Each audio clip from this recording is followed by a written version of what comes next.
कहानी की शुरुआत एक बेहद तनावपूर्ण मोड़ से होती है। अम्ब्रेला कॉर्पोरेशन की एक हाईटेक अंडरग्राउंड सीक्रेट लैब, जिसे द हाइव कहा जाता है, अचानक एक बड़े खतरे का शिकार हो जाती है। लैब के अंदर काम कर रहे सैकड़ों वैज्ञानिकों और कर्मचारियों को अंदाजा भी नहीं था कि अगले ही पल उनकी जिंदगी हमेशा के लिए खत्म होने वाली है। अचानक पूरे फैसिलिटी का ऑटोमेटेड सिक्योरिटी सिस्टम एक्टिवेट हो जाता है। अलार्म बजने लगते हैं, इमरजेंसी डोर्स अपने आप बंद होने लगते हैं और चारों तरफ अफरा तफरी मच जाती है। लिफ्ट में फंसे लोग मदद के लिए चिल्लाते हैं, दरवाजों को पीटने लगते हैं, लेकिन कोई रास्ता नहीं निकलता। सिस्टम बिना किसी चेतावनी के लैब में जहरीली हैलोन गैस छोड़ देता है और देखते ही देखते पानी से भरे कमरों में लोग घुट घुट कर मरने लगते हैं। जो लोग लिफ्ट से निकलने की कोशिश करते हैं, लिफ्ट की केबल कटने से वे दर्दनाक मौत का शिकार हो जाते हैं। महज कुछ ही मिनटों में 500 से भी ज्यादा काबिल वैज्ञानिकों और कर्मचारियों की सांसें हमेशा के लिए थम जाती हैं। इसी खौफनाक हादसे के कुछ घंटों बाद इस फैसिलिटी के ठीक ऊपर बनी एक सुनसान हवेली के अंदर हमारी मेन कैरेक्टर एलिस की आंख खुलती है। वो एक शावर के फर्श पर नंगे पैर पड़ी थी। उसका सिर बुरी तरह भारी था और याददाश्त पूरी तरह गायब। उसे अपना नाम तक याद नहीं आ रहा था। जैसे ही एलिस संभल कर हवेली के कमरों में घूमती है, अचानक कांच खिड़कियां टूटती हैं और काले कपड़ों में ढके भारी हथियारों से लैस स्पेशल कमांडो की एक टीम अंदर घुस आती है। वे एलिस को तुरंत कब्जे में ले लेते हैं। इसी दौरान वहां मैट नाम का एक आदमी भी पकड़ा जाता है, जो खुद को एक लोकल पुलिस ऑफिसर बताता है। कमांडो टीम का लीडर एलिस से तुरंत रिपोर्ट मांगता है, लेकिन एलिस के चेहरे पर सिर्फ सन्नाटा और उलझन होती है। तब टीम का टेक्निकल एक्सपर्ट बताता है कि हवेली के प्राइमरी डिफेंस एक्टिवेट होने की वजह से नर्व गैस रिलीज हुई थी। इस गैस का असर दिमाग पर पड़ता है, जिससे इंसान कुछ घंटों के लिए बेहोश हो जाता है और अपनी पूरी याददाश्त खो बैठता है। टीम बिना समय गवाए एलिस और मैट को अपने साथ हवेली के बेसमेंट में खड़ी एक सीक्रेट अंडरग्राउंड ट्रेन की तरफ ले जाती है। ट्रेन में सफर के दौरान टीम का लीडर खुलासा करता है कि एलिस कोई आम लड़की नहीं, बल्कि अम्ब्रेला कॉर्पोरेशन की एक टॉप सिक्योरिटी एजेंट है। उसका काम इस सीक्रेट अंडरग्राउंड फैसिलिटी यानी द हाइव के मुख्य प्रवेश द्वार की रक्षा करना था। जब एलिस पूछती है कि नीचे आखिर हुआ क्या है, तो कमांडो लीडर बताता है कि हाइव को कंट्रोल करने वाला सुपर कंप्यूटर, जिसे रेड क्वीन कहा जाता है, अचानक पागल हो गया। उसने बिना किसी इंसानी आदेश के पूरी फैसिलिटी को लॉक कर दिया और अंदर मौजूद हर एक इंसान को बेरहमी से मार डाला। उनकी टीम का मिशन रेड क्वीन के कोर तक पहुंचकर उसे बंद करना और इस तबाही का कारण पता लगाना है। वे ट्रेन से उतरकर हाइव के मुख्य दरवाजे को खोलते हैं। अंदर का नजारा किसी खौफनाक सपने जैसा था। चारों तरफ अंधेरा, बिखरा हुआ सामान और जम चुका पानी था। टीम जैसे जैसे आगे बढ़ती है, उन्हें एहसास होता है कि ये कोई मामूली टेक्निकल खराबी नहीं थी, बल्कि यहाँ कुछ ऐसा हुआ है जो इंसानियत के वजूद को हमेशा के लिए मिटा सकता है। हाइव के अंदर कदम रखते ही हवा में घुली अजीब सी बदबू और सन्नाटा टीम का स्वागत करता है। टीम का रास्ता सीधा रेड क्वीन के कंट्रोल रूम की ओर जाता था, लेकिन लैब के मुख्य गलियारे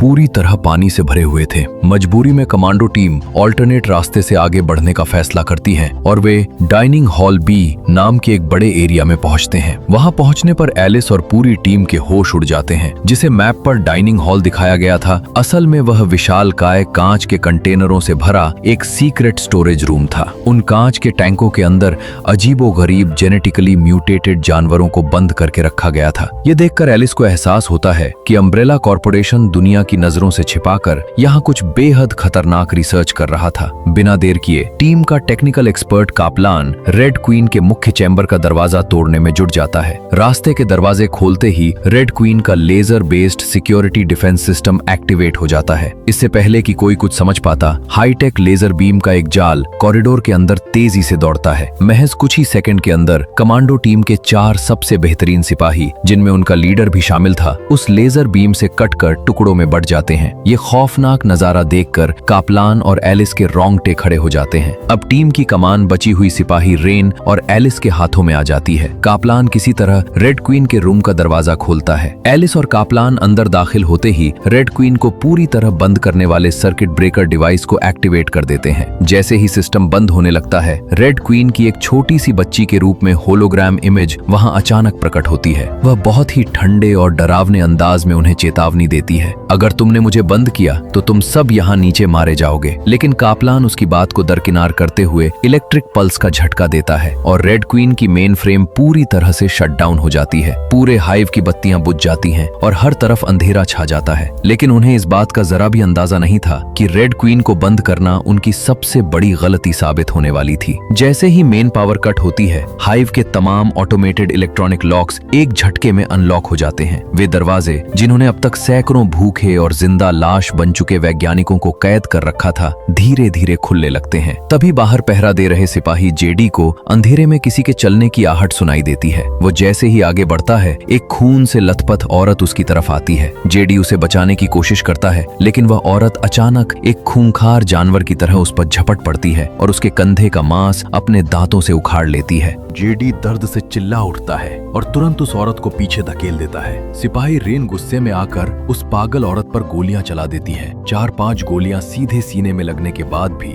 वो औरत बिना किसी दर्द के मुस्कुराती है और जमीन पर गिर जाती है। लेकिन जब वे पास जाकर देखते हैं तो हैरान रह जाते हैं। उसका खून जमा हुआ था, जो केवल किसी मरे हुए इंसान का हो सकता है।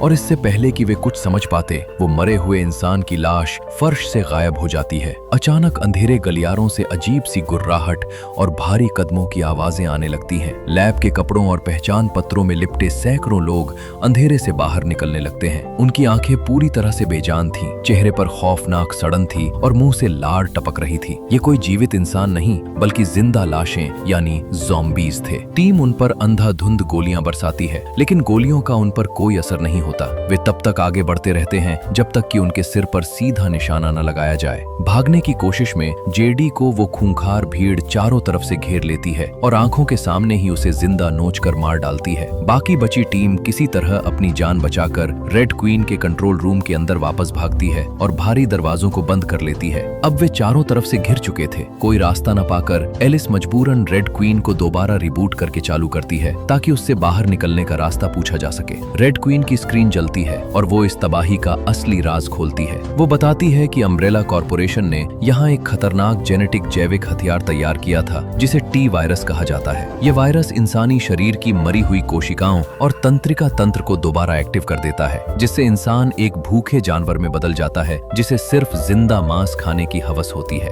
रेड क्वीन आगे बताती है कि हाइव के अंदर ये T virus air conditioning ducts के जरिए फैल गया था। पूरी दुनिया में इस खौफनाक इन्फेक्शन को फैलने से रोकने के लिए ही उसने पूरी लैब को सील करके हर कर्मचारी को मार दिया था। इसी बातचीत के बीच मैट खुलासा करता है कि उसकी बहन लीसा इस लैब में एक गुप्त एजेंट के रूप में काम कर रही थी। वो अम्ब्रेला कॉर्पोरेशन के इस घिनौने सच को दुनिया के सामने लाने के लिए टी वायरस का सैंपल चुराकर बाहर लाने वाली थी, लेकिन किसी ने उसे धोखा दे दिया था। रेड क्वीन उन्हें हाइव के नीचे बनी यूटिलिटी पाइपलाइनों और मेंटेनेंस टनल का एक खतरनाक रास्ता बताती है, लेकिन वो साथ ही एक भयानक चेतावनी भी देती है। अगर वे अगले 45 मिनट के अंदर हवेली के मुख्य ब्लास्ट डोर्स से बाहर नहीं निकले, तो हाइव का इमरजेंसी ऑटो लॉक सिस्टम उन्हें हमेशा हमेशा के रिलेटेड इसी पाताल में जिंदा दफन कर देगा। समय बहुत तेजी से बीत रहा था। एलिस, रेन, मैट और कापलान अंधेरी यूटिलिटी सुरंगों के रास्ते आगे बढ़ते हैं, लेकिन ज़ॉम्बीज का झुंड उनका पीछा नहीं छोड़ता। पाइपों के जाल और जंग लगी लोहे की जालियों के बीच से गुजरते वक्त दर्जनों जिंदा लाशें उन पर हमला कर देती हैं। इस भयंकर भगदड़ में कापलान टीम से अलग हो जाता है और ज़ॉम्बीज उसे घेर लेते हैं। अपनी आखिरी सांसें गिनते हुए कापलान चिल्लाकर बाकी लोगों को आगे बढ़ने के लिए कहता है। भारी मन से एलिस और बाकी लोग आगे निकल जाते हैं। रेन की हालत पल पल बिगड़ती जा रही थी, क्योंकि पहले मिला काट का घाव अब उसके पूरे शरीर में टी वायरस का जहर फैला रहा था। आगे बढ़ते हुए एलिस अचानक रुक जाती है। जैसे जैसे उसकी याददाश्त वापस लौट रही थी, उसे उस लैब का रास्ता याद आ जाता है जहां टी वायरस और उसका तोड़ यानी एंटी वायरस रखा गया था। एलिस चिल्लाकर रेन को दिलासा देती है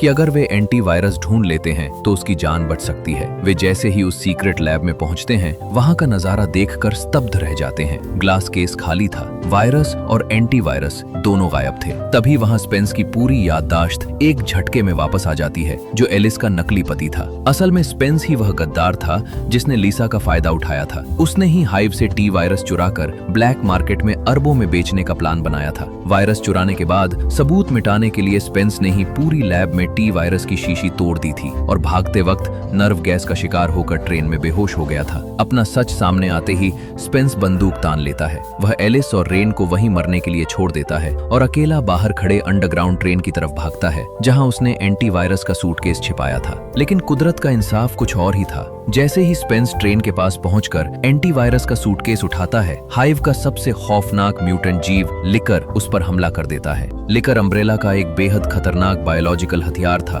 जो नया डीएनए खाकर और भी ज्यादा ताकतवर और तेज शिकारी बन जाता था। लिकर स्पेंस की गर्दन को बेरहमी से उखाड़कर उसे मार डालता है। इधर लैब में फंसी एलिस और रेन के सामने रेड क्वीन फिर से स्क्रीन पर दिखाई देती है। वह एक बेहद क्रूर शर्त रखती है। वह उन्हें बाहर निकलने का रास्ता और डोर कोड तभी देगी जब वे इन्फेक्टेड हो चुकी रेन को वहीं गोली मार देंगे। रेड क्वीन की खौफनाक शर्त सुनकर एलिस साफ इनकार कर देती है। वो अपने साथियों को मरने के लिए नहीं छोड़ सकती थी। ऐन मौके पर जिंदा बचा कापलान वहां पहुंचता है। उसने रेड क्वीन के मुख्य कंट्रोल बोर्ड को एक आखिरी इलेक्ट्रोमैग्नेटिक पल्स से हमेशा के लिए नष्ट कर दिया। रेड क्वीन का होलोग्राम चीखते हुए गायब हो जाता है और दरवाजे अनलॉक हो जाते हैं। समय सिर्फ कुछ ही मिनटों का बचा था। एलिस, रेन, मैट और कापलान बदहवास हालत में दौड़ते हुए ट्रेन स्टेशन पहुंचते हैं। एलिस ट्रेन से एंटीवायरस का सूटकेस और टी वायरस की नीली लाल शीशियां बरामद कर लेती हैं। वे तुरंत ट्रेन चालू करते हैं और हवेली की ओर तेजी से भागते हैं। एलिस बिना देर किए एंटीवायरस का इंजेक्शन रेन के शरीर में लगा देती है, इस उम्मीद में कि उसकी जान बच जाएगी। लेकिन मुसीबत अभी टली नहीं थी। ट्रेन जब पूरी रफ्तार से सीक्रेट टनल में दौड़ रही थी, तभी वही खौफनाक म्यूटेंट दानव लिकर छत को फाड़ता हुआ सीधे ट्रेन के डिब्बे पर हमला कर देता है। लिकर के नुकीले पंजे डिब्बे की चादर को फाड़ डालते हैं। कापलान उसे रोकने की कोशिश करता है, लेकिन लिकर खिड़की से बाहर खींचकर कापलान की मौके पर ही गर्दन मरोड़ देता है और उसे मार डालता है। तभी ट्रेन के पीछे का फर्श अचानक टूटता है और म्यूटेशन का शिकार हो चुकी रेन, जो अब पूरी तरह ज़ॉम्बी बन चुकी थी, खड़ी हो जाती है। एंटीवायरस उसके शरीर पर देर से असर कर पाया था। मैट पर लिकर और ज़ॉम्बी बनी रेन दोनों एक साथ हमला कर देते हैं। लिकर के नुकीले पंजे मैट के हाथ को गहराई से चीर देते हैं। एलिस के पास सोचने का एक सेकंड भी नहीं था। वो बहादुरी से आगे बढ़ती है, रेन की बंदूक उठाती है और सीधा रेन के सिर में गोली मार देती है, जिससे उसका शरीर बेजान होकर गिर जाता है। इसके तुरंत बाद एलिस ट्रेन के नीचे का इमरजेंसी हैच खोलती है और लिकर की जीभ को लोहे की फर्श से बांधकर उसे नीचे खींच लेती है। चलती ट्रेन के पहियों के नीचे आकर लिकर टुकड़ों में कट जाता है और आग की लपटों में भस्म हो जाता है। ठीक आखिरी सेकंड में एलिस और घायल मैट हवेली के बेसमेंट में पहुंचकर मुख्य ब्लास्ट डोर से बाहर निकलते हैं और पीछे हाइव के सारे दरवाजे हमेशा के लिए सील हो जाते हैं। दोनों थके हारे हवेली के फर्श पर गिर पड़ते हैं। एलिस एंटीवायरस निकालकर मैट को बचाने ही वाली होती है कि अचानक हवेली के दरवाजे टूटते हैं और अम्ब्रेला कॉर्पोरेशन के बायो सूट पहने दर्जनों वैज्ञानिक और सिपाही अंदर घुस आते हैं। वे एलिस को जबरदस्ती पकड़ लेते हैं और घायल मैट को देखकर चिल्लाते हैं, ये टी वायरस से इन्फेक्टेड है, इसे तुरंत नेमेसिस प्रोग्राम में शिफ्ट करो। एलिस उन्हें रोकने की कोशिश करती है, लेकिन वे उसे इंजेक्शन देकर बेहोश कर देते हैं। जब एलिस की दोबारा आंख खुलती है तो वो एक सुनसान हॉस्पिटल के कमरे में सफेद कपड़ों में बांधी गई थी। उसके शरीर में कई तरह के मेडिकल ट्यूब्स लगे हुए थे। वो किसी तरह खुद को छुड़ाकर बाहर निकलती है। अस्पताल से बाहर कदम रखते ही एलिस का दिल दहल जाता है। पूरा राकून सिटी शमशान में तब्दील हो चुका था। सड़कें जली हुई गाड़ियों, खून के धब्बों और लाशों से पटी पड़ी थी। टी वायरस हाइव से निकलकर पूरी दुनिया में फैल चुका था और तबाही का ये खौफनाक दौर तो